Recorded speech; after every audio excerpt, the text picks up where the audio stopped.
guys, welcome to Los Modismos en la Derecha. The modismo for today is Fresa. Now, Fresa literally means strawberry, but when you say Fresa to a person, you're telling that person that that person is either a rich person and a spoiled person, or that he just has a taste for rich things and he's not really a humble person. So it's sort of a derogatory way to say, you're a rich spoiled brat.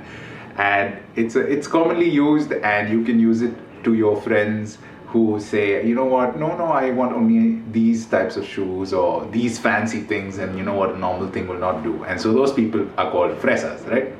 So anyway, at this point in the story, I was in Mexico for I think about a month and a few days, and I was starting to feel homesick, so I had some calls with people. So I made it a point to start calling a lot of people. Like every day I try to call one person in India so that I keep touch with them, and also because I missed India.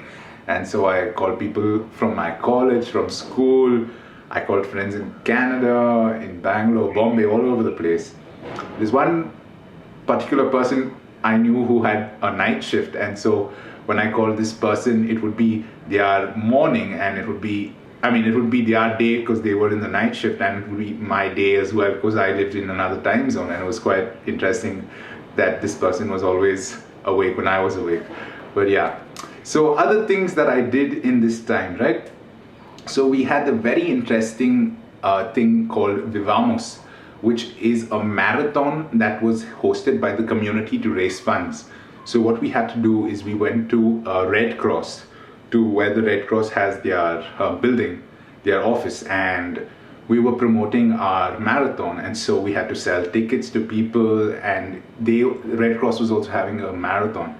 And so when people came to collect their kits, we were there in a stand selling our tickets. It was all good fun, right? Another very interesting thing that I did, but it is also slightly disgusting, but very, very humbling, is that we had to clean our bathrooms. Now, I don't want to get into too much detail, but at one point it involved me putting my hand in the commode with sandpaper, and I'll just leave it at that. But it was a very, very humbling experience, and hats off to Beto. He was there with me the whole time doing it. And yeah, so other things that I really struggled with during this time is we had to do the Psalms course, right? It's a long course that takes over 6 months to do. And so you really learn in the course how to use the Psalms to pray to God. And so we had a schedule to keep, but I always struggled with keeping in the schedule. And in fact, I didn't finish it during my gap year. I came back to India and only then finished it. But that's largely because I had to cut my gap year a little short because of COVID. Otherwise, I would have finished it. But the Psalms course is a very interesting course. If you're interested in learning how to pray the Psalms, hit me up. Maybe we could do something about it.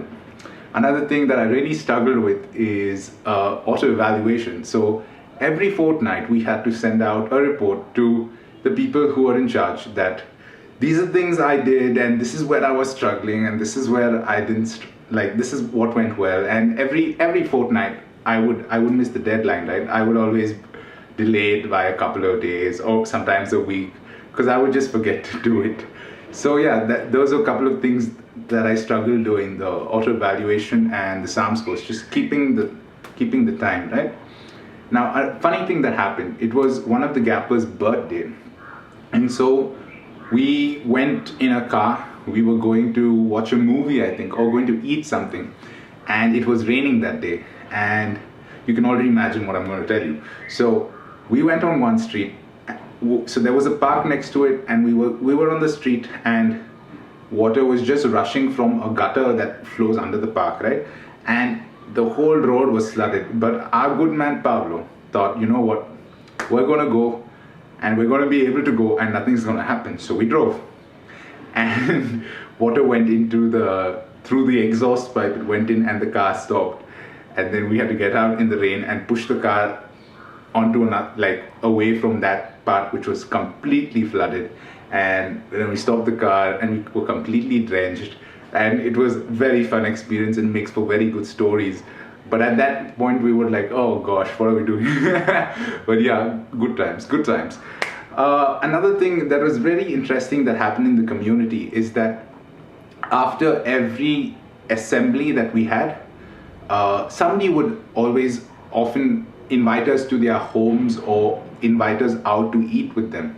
So quite often I went with a certain coordinator in the community to eat with him and his family, and it was such a gesture of hospitality that it really like warmed my heart to see how welcoming these people were. Like if you told him, you know what, Theo, I don't have a place to go eat, you just say, come, we'll go together and we'll eat, come with my family. So yeah, it was really nice.